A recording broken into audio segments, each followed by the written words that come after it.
الصحي والحاجه الصحيه المفيده. تعالوا نشوف الاول تقرير كوتش محمد كمال ونرجع نكمل كلامنا.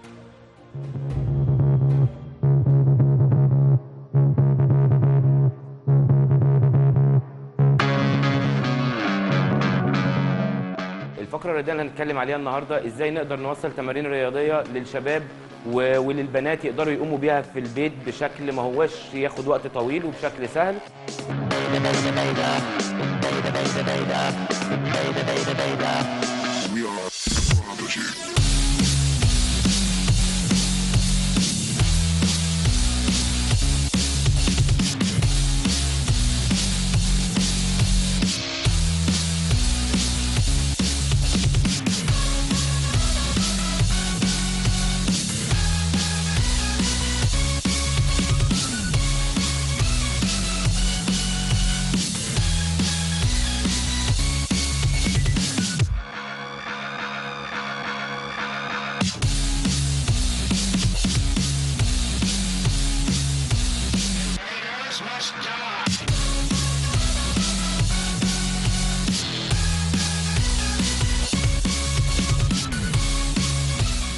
دلوقتي يا جماعه احنا قدمنا مجموعه من التمارين السهله اللي نقدر نعملها في البيت بشكل سليم، زي ما قلنا علشان نحسن من قدره الدوره الدمويه ونرفع من معدل اللياقه البدنيه، زائد ان في تمارين احنا مقدمينها بصوره مبسطه علشان الناس كلها تقدر تعمل معانا التمارين عشان ما حدش يحس ان التمرين صعبه عليه.